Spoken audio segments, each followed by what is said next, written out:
Welcome to Conversations. My guest today is Liz Rantz. I've been trying to get her on the show for some time. I keep running into her in various capacities of hers. Liz is the president of the board for the Poverello. She is the founder, I guess you'd call it, of a group called People of Faith, People of Action. She's also the doctor at the jail here. So she has her fingers in a lot of pies. Today we were going to try to avoid some of that and talk about another topic. But before we do, I'd like to give people who don't know you, Liz, a chance to look at some of those areas just a little bit.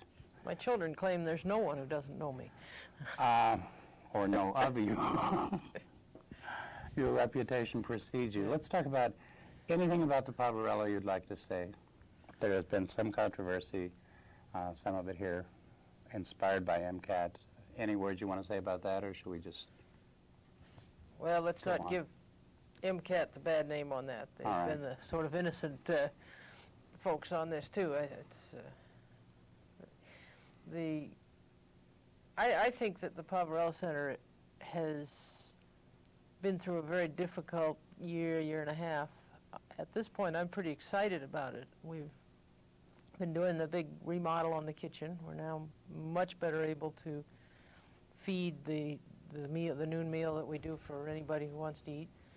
We've redone a number of our policies and procedures. We've hired some new staff, have a number of new programs either in place or in the works to help our clients get to the point of self-sufficiency. I think it's been an exciting time, and I'm kind of proud of it. I'm just as glad to be almost at the end of my stint, but I think Bob's doing well. How about your role as the doctor here in the jail? Is that a 9 to 5, 5-day a week, or do you just drop in, or how does that work? Technically, it's a half-time job. I have 4 LPNs and an RN and a nurse practitioner also working there. I'm responsible for everything that happens, but I don't do everything. I oversee what goes on. I see the inmates who have problems that the nursing staff aren't comfortable handling, and then I do a lot of the administrative things, dialoguing with the state health program and things like that. How often do you see, what am I going to say, how much care do they get there? I know I've talked to the prison doctor here in the state, and those people have a fairly regular... We have 3 groups of inmates. We have juveniles who get whatever they need, basically. The juveniles get top quality care. Not all of it by my staff. A lot of them go to their own docs in town. The county inmates get any kind of acute health care they need. If they get sick, if they break a bone, if, I can't think what else. But they don't get much basic health care because they're not going to be there very long. Now, some of them end up being there quite a while, and they get the same care that the state inmates do. The state inmates in the place, it's kind of interesting. In this country, convicted criminals in the prison system are the only people who have a constitutional right to health care. And that, of course, ties into all the controversy about health care access. But the state inmates get very good health care. They get everything except elective, cosmetic kinds of surgery and a few specialty things like that. Well, you're aware of my interest in AIDS. HIV treatment, testing, on this local level, any of that go on? Or? For the county inmates, it's at my discretion. If I have some reason to suspect that an inmate has been involved in high-risk sexual behavior or drug sharing or needle sharing, I can do it. The state inmates are screened more vigorously. If they get screened for TB, if there's any suggestion that they have HIV or hepatitis, they get tested. We don't test everybody, but most of them are tested before they come here. The state inmates go through MSP and get full evaluation there before we get them. We do not have HIV positive state inmates here. There are, I think, 8 of them at MSP, and they're all there so they can be cared for. We have occasional county inmates, very seldom, and the incidence of HIV, as you know, is not nearly as high here as it is in a lot of the country. Well then, for those of us who have fears about the prisons being, or at least in this system, the prisons being a breeding ground for HIV, that heterosexuals have sex with people in prison, go out and spread it in the heterosexual, that's in fact, quite the an unfounded contrary. fear? There's a lot of literature now in the bigger prisons about how the incarcerated adult it provides a great opportunity for doing public health intervention. So diagnosing, treating, educating, all the state inmates get health education, and one of the pieces is about avoiding high-risk behaviors. And so no, we're not breeding it by any means. Well, that's good to know. That was something that I assumed was happening. No. No. And the inmates are pretty well watched. Even if we had one who was HIV positive, the chances of his spreading it would be pretty low in our facility, not in some of the bigger facilities in, places like Pennsylvania where they have 20,000 inmates. But the highest increases in HIV these days are in heterosexual people and adolescents. Yeah, that seems to That's be the scary. trend now. Yeah. But it's true. I think there's no question. Before we move off of the jail and things, just as a point of information for myself and viewers out there, people are no longer housed in the courthouse, or what has happened to that space? I think it's the county attorney's office now. That's not It's good. been turned into somebody's offices. Yeah, no, there's nobody there now. Fred moved up there? I think. I'm not sure who's there, but somebody did. Somebody did. And so everybody's housed out there. You said we give state prisoners out, then it has become a facility that also, Right. not rents out space, but We contract with the state for a certain number of state inmates, and there are 4 prisons like that now. They're here in Great Falls and Glendive and Shelby all have regional state prisons, and the inmates are watched very carefully by MSP. We have people over here weekly checking on various things, making sure we're doing it right, and all of our health care is coordinated by Dr. Jones, who's the medical director for MSP. If I can do simple tests that I think are indicated, but any kind of major procedure or major test has to be cleared through MSP. this whole trend in privatizing prisons really bothers me. Now, are these, and it's something I don't particularly care to go into, at least today, but are these prisons here in the state, are they in any sense in that category? I mean, are the jails here still owned by the people, or how is that? Shelby is a private private jail. The other 3 are county facilities that are bought by bond issues passed in the county, and I have mixed feelings about privatization. I don't think the issue is privatization so much as lack of oversight. When you hear these horror stories about some of the facilities, it's because somebody wasn't watching them. And there are a number of facilities that have private contracts for medical care. We looked into doing it here, and I think probably it's really the way to go, except that we're so isolated geographically. It's very difficult for a big company out of Atlanta or someplace to try and provide doctors and nurses to Missoula, Montana. But Well, of course, my worry is always that once you introduce the profit motive, you want to fill up the jails because you want to make money, therefore you want to have more criminals, therefore you want to have more laws, and that somehow this Greg, spirals out of control. the Or bad at news least that's my is fear. that if you build it, they will come. I mean, we built this prison jail out here, and we were full almost immediately. And I really believe that the corrections system in this country is out of control. And we're, as a society, choosing to put our money into corrections instead of into education and mental health and the places that might help the society to avoid the escalating criminality. Wow. Liz, you have your fingers in so many pies and bring up so many topics, and I have kind of a path here I want to lead you down. So let's go on to... I've been led down paths, Right, Greg, well, and I don't know if that's this what- isn't the garden path, but let's talk a bit about people of faith, people of action, and Okay. your involvement in that. I went to that. I took some gay people because I wanted to improve the gay image or whatever, or, or whatever. Just Whatever.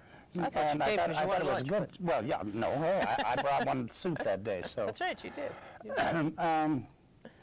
But I was quite impressed, and it was, I only went the once, but it seemed like a clearinghouse for people who were doing things that mattered, that had some kind of faith connection, but not necessarily. And then I thought the most impressive part was when you went all around the table and people just said what they were into and issued invitations for people to participate. And, was that your goal, or did I see a typical session, or? It was a very typical session.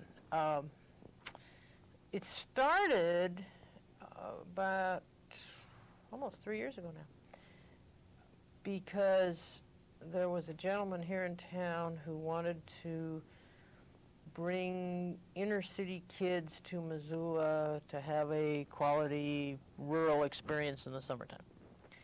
And he approached me about getting the churches involved because he would need, housing and things like that.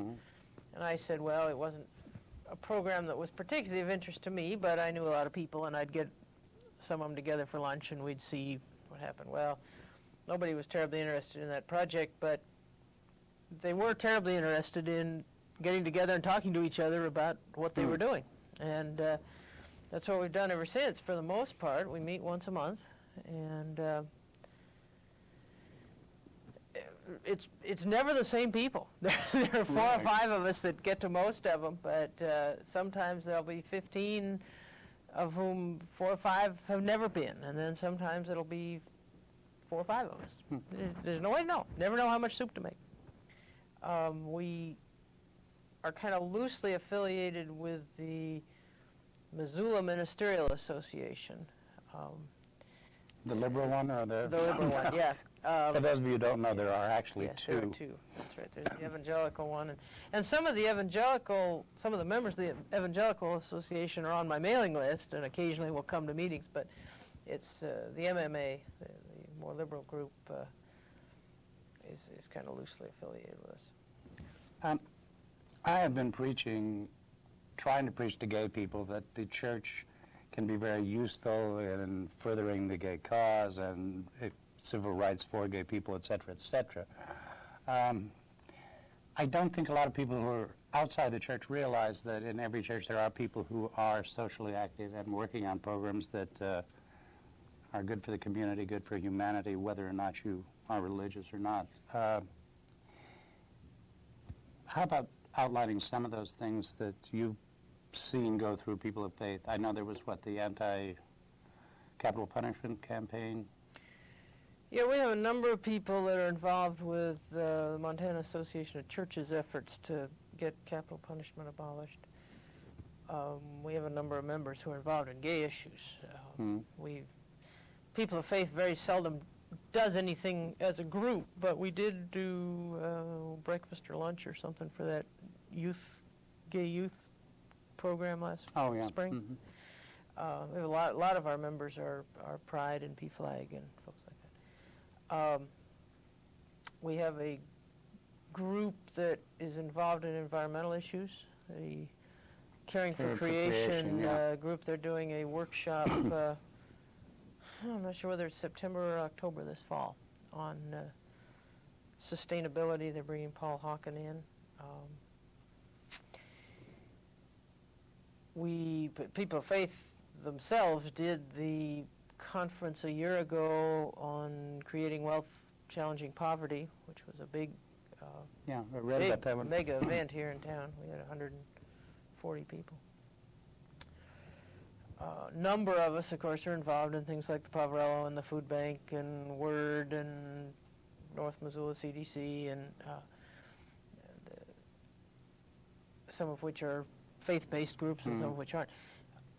When you get out of a town like Missoula, if you go to Washington, D.C., which is, I have a lot of connections back there, San Francisco, you find the church is much more involved in a whole spectrum of ministries. I have friends in D.C. who run a hospice for HIV-positive men. They run a place called Christ House, which is a facility with 24-hour nursing staff for homeless people who are discharged from the hospital, because one of the big problems is they send you out of the hospital and then you can't get well if you got to go back to sleep on the grates. And I know my denomination, the Congregationalists, in Chicago, I believe, have what they call a night ministry, where they go out at night and they do testing and care in vans, and they go into the bars and they deal with prostitutes, and it's a very prestigious job to get if you're a young minister who's working there. Interesting. Yeah, Let's see. You're raising 4 sons. that's my primary activity, except they're about gone now. You said you got a master's in divinity. Actually, master's in theology. Theology, Yeah. excuse me. Those are hair splitting, but it's an important Well, hair if you're in that field. Yes, I am. And you switched to medicine. Right. I'm not going to ask you that. Why? Because I know that's going to open up so much, and there was a topic that we were trying to get to today. That topic was the mentally ill. You, as the jail doctor, see people come in who I assume you don't think should be there or should be treated in a different way because either their actions came out of mental illness or whatever. And so let's try to zero in on that topic. What caused you to suggest it to me? There must have been something on your mind, or... Well, it just, the day you called me, we had been having a meeting about juvenile offenders who are mentally ill. So it was on my mind. But it is a tremendous problem in corrections today. There are many, many people who are incarcerated are there either because of drug-related offenses or mentally ill related offenses. Of course, violence is so often rooted in mental illness. But the part that concerns me the most is the people who are incarcerated really because there's no place else for them. People who have committed some crime, that's how they got into the system, but often very minuscule crimes. And then their attorneys and the judges and the county attorneys all agonize over what to do for this person. And we send them to Warm Springs and they get a mental health evaluation and they come back. All they say is that they're capable of standing trial. They're capable of understanding their crime. But that doesn't address whether they're mentally ill or not. And it's not a criticism of the existing mental health structures. They're very good, they're very competent, they're just grossly inadequate. When we did away with the inpatient long-term mental health facilities, when we did what's referred to as community placement, mentally ill were supposed to be on their medications and functional enough that they could go out and rent an apartment and collect their disability checks or work or live in their families. And many, many of them can for a short period of time, and then something happens. They get off their medications, they get into a fight with somebody, they lose their job. I mean, the same things that happen to the rest of us, but they don't have the coping skills, and the community support structures simply are not adequate to be there for them quickly enough and keep them from getting into trouble. And it breaks my heart. I mean, they're wonderful people, many of them. I adore some of my clients, but the jail is not the place for them. For those of our viewers who are younger and may not remember or just weren't aware at the time, when I was younger, and you, Right. there were homes for this, there were homes for that. There was a hospital for this, a sanitarium for that, and they were a bit of a joke, you know, well, we'll send you to Warm Springs or something, but they were there, and they were populated. And then during the Reagan era, for reasons probably they're not worth going into, a lot of those people were let go.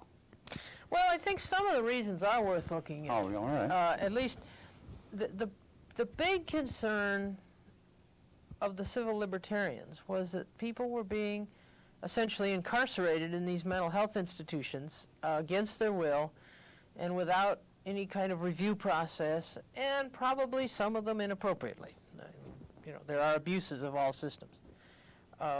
Again, I would say that the solution is better oversight and not throwing out the baby with the bathwater. But politically, it became very unpopular to put anybody in a mental institution for more than a few hours without their permission. When someone comes into, I used to work emergency rooms, and we had to jump through hoops and hoops to get somebody who was obviously in dire need of help into a hospital if they didn't want to go. It was a very difficult. What time frame are you talking? Oh, I was working ERs up to about 10 years ago. So, 19. and you think that was inappropriate? Do you think there was a place for these institutions? I think so. I think so. We had one inmate not too long ago who was released and just within days was back. And he told me, he was very honest. He said, you know, I've never not been in jail.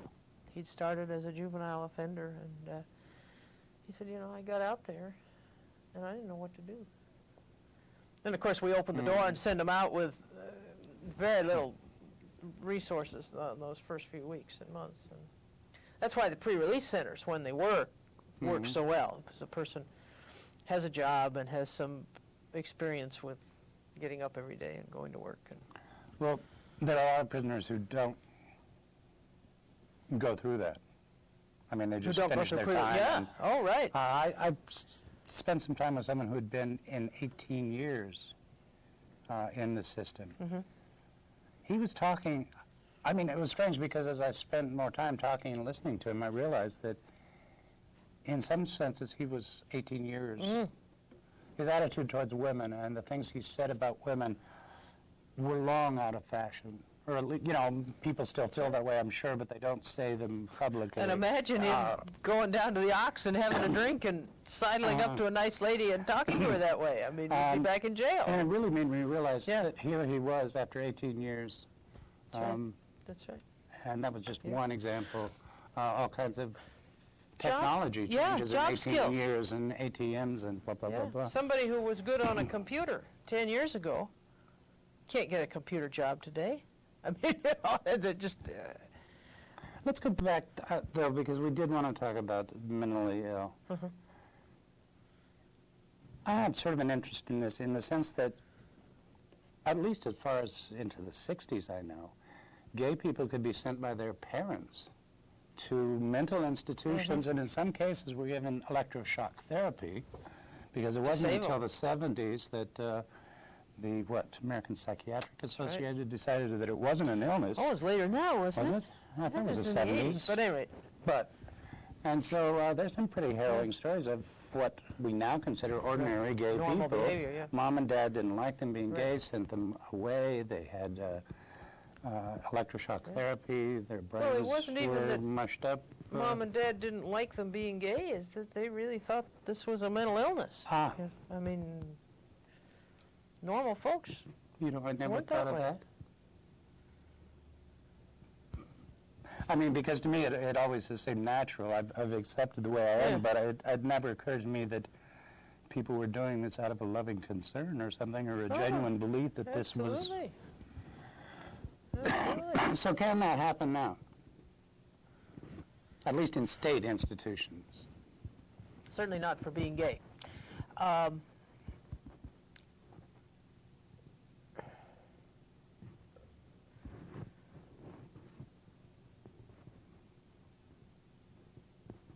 I have not dealt with hospitalized psychiatric patients for a long time. I cannot tell you about electroshock therapy, whether they have to agree to it or not. I suspect they do. I know when I was a medical student, we used to spend a lot of time talking people into believing that electroshock therapy was going to be in their best interest. So I think they probably have to sign a release to do that. It is more humanely done now Oh, than much, in the yeah. old... Right. And there are some people, it's unusual with modern drugs, but there are some people for whom it really does turn them around from being catatonic and unable to eat and move to being at least able to eat and move. The drug thing, let's talk about that. You have people who can live relatively normal lives if they take drugs all the time. Now, why don't they? Oh, that's a tough one. There's several reasons, and I can't speak from personal experience, and I suspect you'd get a better answer if you talk to some of the people. But they tell me. The first problem is side effects. There is no psychiatric drug that doesn't have side effects. If you juggle them and you put people on different ones, you can usually find one that an individual can tolerate pretty well. But it takes a lot of juggling, and sometimes many months, and they have to believe in you enough that they'll come back and say, you know, this one really isn't working well, I can't sleep, or I'm constipated, or whatever, and then you can put them on the list. Part of the problem, ironically, is that while most mentally ill people, I think, recognize that their lives are not what they'd like them to be, there are certain aspects of their mental illness that they want to hang on to. The hardest ones are the bipolar people, the manic depressives. The manic phase is... Fun. It's fun, yeah. Shopping sprees and... Yeah, it's exciting, and the sex is better, and I don't know that it's really better, but that's what they'll tell you. The depressive phase is awful. They don't want to have to lie on their bed for weeks at a time, but the swing is pretty exciting, and a lot of times people will stop taking their meds. You know, it doesn't make any sense. You know, you say, "Why did you do this?" You know, well, I just didn't want to take them. And what about families? Can families... Actually, I should say, I saw this thing on television I was telling you about, where the woman who kept going to David Letterman's house, turns out she was schizophrenic, so were her two brothers, her father had problems, she wound up killing herself, and the family couldn't make her take the medicines, and the court system said, hey, she's got mental problems, we don't want her, and she just sort of bounced around until she did herself in. And her family, in interviews, said that they could not make her take her medicine. The truth is, Greg, in our society, you can't make anybody take anything they don't want to take. And occasionally the courts will rule that as part of your probation, you have to take your psych meds or something like that. But it's unusual. They don't go there very often. I can't make them take them. I mean, I have a lot of inmates who will refuse to take medications, and partly it's manipulative behavior. People that have been chronically mentally ill all their life learn a lot of maladaptive behaviors for various reasons that are not a reflection of their mental illness. They're a reflection of the fact that when you are acting weird and your behaviors aren't predictable, that's scary to people around you. And people respond in ways that protect themselves from you, but the mentally ill learn a lot of very defective responses, and one of them is a lot of manipulation around drugs. Somebody's living with an elderly mom, and mom doesn't do whatever they want, so they threaten to stop taking their medications, and mom does what they want because she wants them to take their medications, but that's not the way you raise children, and it's not the way you treat mentally ill people. So these people, when we did have homes and farms and hospitals, some of those people were better off, you think, there? Some. Now, I'm not a psychiatrist, and I would not want to start talking about numbers and percentages, but there's no question that for some people, the farms especially, were really nice. They were homes. They had a community of people that knew them and cared about them. They farmed. I mean, they grew their own food. There was a sense of self-respect. There were abuses, and I don't want for a minute to say that there weren't, but for some people, it worked a whole lot better than being alone, living in Missoula, Montana, which is not exactly the most gracious, supportive town if you're a little different. Living here alone in a little apartment all by yourself with a case manager that comes by every now and then and checks on you, and having to find your way out to the mental health office every now and then to get your prescriptions refilled, and that's not a real nice existence. No. I had some sort of taste of that being HIV positive and dealing with, recently I went on disability. And just filling out forms and going through the hoops and is almost a full-time job. Oh, yeah. And if you don't have a telephone, if you don't have a permanent address, Sure. even jail can seem fairly attractive. Yeah. I want to ask you a bigger question. We talk about mental illness as if it were them out there. I went through a time before I came back to Montana where I was really down, out, and if I'd known what a therapist was and how to get a hold of one, I probably needed one. I tried to deposit a check that wasn't mine to a bank account. Luckily, they didn't accept it, sent it back. I tore it up and realized that I'd done something that was illegal and that under the right circumstances, I could have gone to prison for. Probably federal because, I was checks using are, okay, so, the statute of limitations is worn out on that, and that was probably my greatest criminal act. But my point is that I was in a state of extreme mental, I was out there.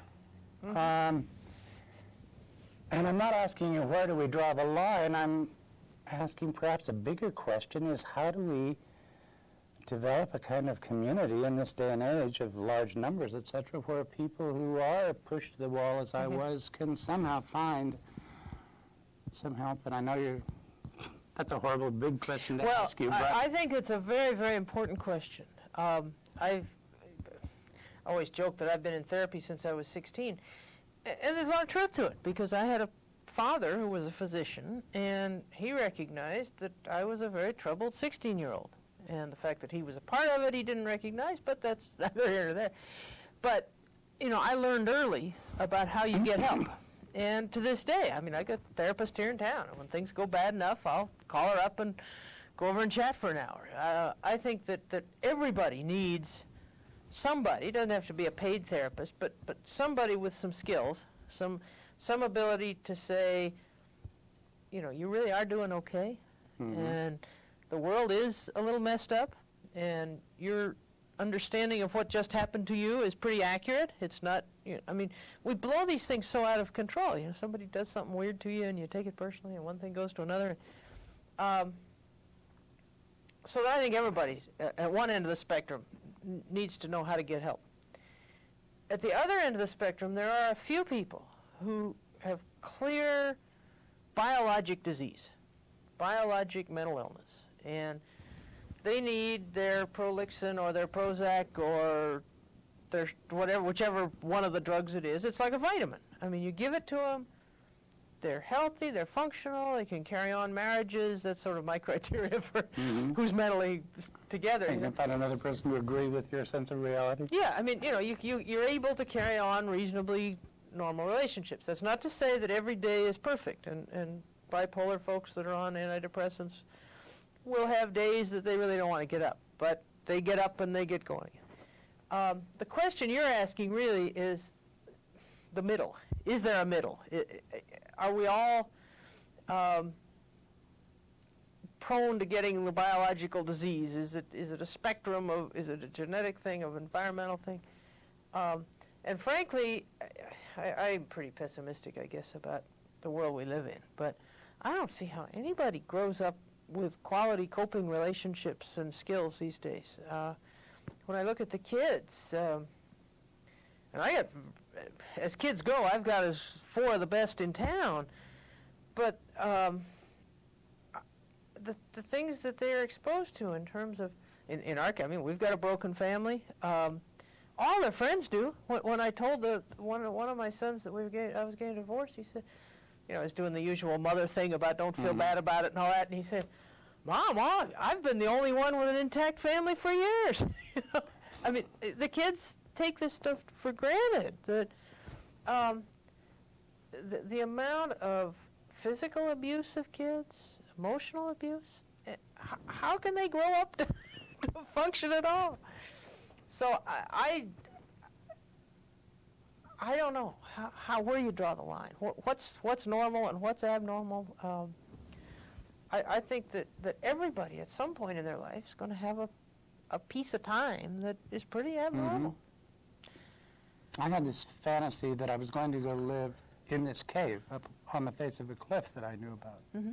Now, I had no idea how I was going to get up there, how I was going to get water. I just had this vision of myself sort of sitting like a hermit there. And once I came to myself and realized how crazy that was. And you never know what can happen to you. The last few months that things have been so crazy with the Poverello Center, I have found myself, you know, really having paranoid, delusional ideas. I can identify that. I can say, hey, you know, that really doesn't make any sense. But that doesn't affect the way I feel inside. And I think I'm reasonably functional. So I think it's a terrible problem. And the other problem that I see is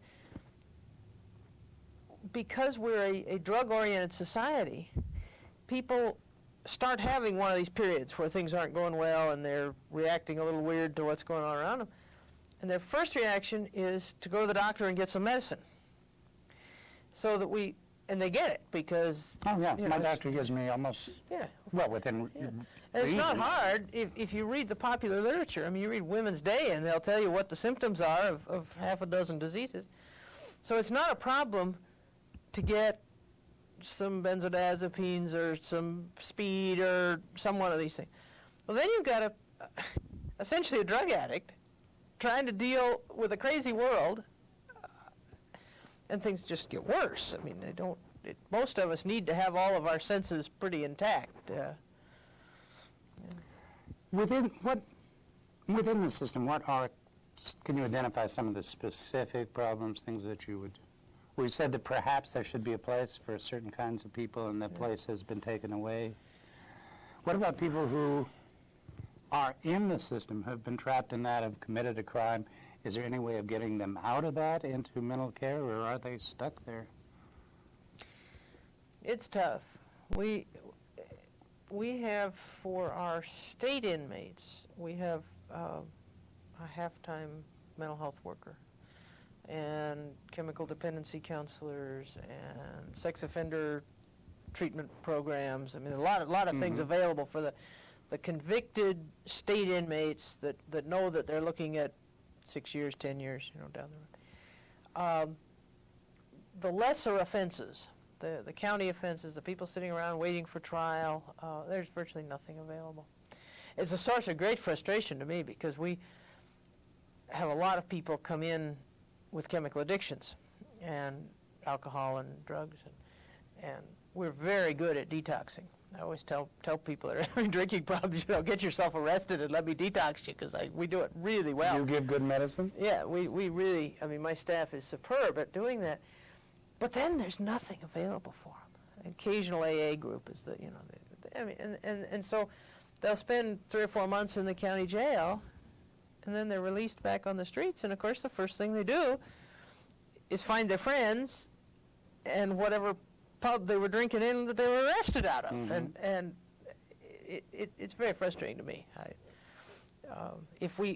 I see corrections medicine as a public health moment, and it's a time to plug people into systems that are going to support them when they get out.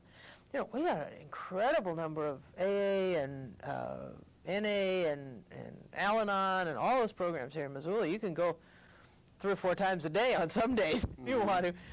But my clients in the jail don't even think of that as a thing they want to do. Whereas if they had a 2-month experience of daily AA groups, I think they'd look for it when they got out. Is that a problem with a lack of money, a lack of vision, the idea that prisoners have done something wrong should be punished and deprived, or all of the above?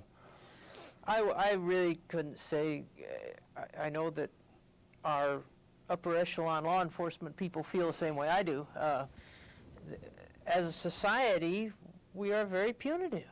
The drug crimes, you know, somebody gets caught with a couple of joints of marijuana, and that's a serious crime. Well, it's a crime, but is it a crime? Is it the same as beating your wife? I don't think so. And the number of people that are incarcerated for bad check writing and stealing little things and pawning them so that they can get drug money. Those people need help. They don't need a month in jail is not going to convince you that you don't want to be a drug addict all by itself. You know, if anything, it makes it worse because you're in a space with 20 or 30 other people with the same problems, and you know, there's a lot of talking about it.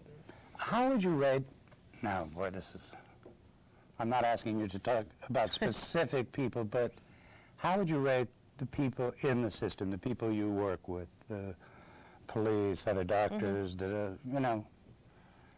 Rate them relative to... Well, there are certain kinds of stereotypes, you know, of the crazy psychiatric doctor, the brutal cops,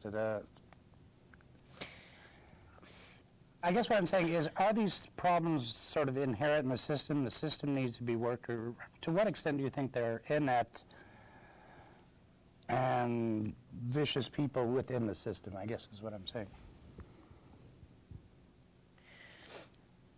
I think those stereotypes are as useless as most other stereotypes, including stereotypes about gay men being pedophiles, and I mean, there are individuals in every system who shouldn't be there. By and large, I can only speak for our jail. Certainly, the higher echelon people are superb. I think that Doug Chase, the sun rises and sets on him as far as I'm concerned. He goes to bat for problems in ways that I would never have expected a public official to. He is who? The sheriff. The sheriff, okay. Yeah. The undersheriff McMeekin, who is also the administrator of the jail right now, because we're in transition, is he's as fine a man as you'd ever hope to meet. When you get down into the ranks of the corrections officers, most of them are really fine folks. It's a terrible job. They get paid very badly for what they do. And that always genders some anger, some frustration. I know that in all correction systems, everywhere in America, there's frustration on the part of the staff because inmates have access to health care that they don't have. And I hear that occasionally. You know, I mean, when an inmate can get almost anything operated on, any kind of repair they need, and officers can't, that generates some frustration. And but by and large, I think our staff is superb. I can't fault them. I guess what I was getting at is, well, to take it from another way, I interviewed the county attorney one time. Van Valkenburg? Yeah, Fred Van Valkenburg. I asked him, I said, you know, bias in the system. And his answer that really surprised me was that there's bias at every step along the way, and as we talked about it, the thing was that the system is no better than the society, and that if you've got Right. homophobia in the society, then a certain amount of your cops are going to be homophobic, and if the society is racist, then you're going to have racist cops, and that all of this is built into the system, and that to get a better system, you have to have a better society, I think was the point. Yeah, there are, in that sense, he's right. One of my most frustrating moments in corrections was I had a HIV positive male who didn't know he was positive until he was in jail. And I wanted to get him out because I wanted to get him someplace where he could get health care. And on a continuity of care basis, and he was a Native American, so I wanted to get him to the reservation. And boy, I could not get him out of jail because he was gay, and there was this perception that he was going to go around doing something. I don't know what it was, but it was going to get half of Missoula was going to be HIV positive if we let this guy out of jail. And I mean, you know, the irrationality of it was just crazy. Now that was a while ago. I think people now understand that you don't catch HIV off of toilet seats, but that was back when I hadn't been here very long. The message I was trying to get out to people out there, I think, is that there are people within the system like you, and I've met them who care, who are wonderful, who are doing what they do for less money than they could be doing something else because they care. And it isn't all the cops who are bad, it isn't all the guards in prisons, that there are problems with the system, and that we need to find the money or find the vision to address these things. We're getting kind of down on time. Is there anything that we could do? I mean, as individuals, pressure we could put on people, things that we could understand better. Give you a little soapbox here. Oh, I'm not big on sermons.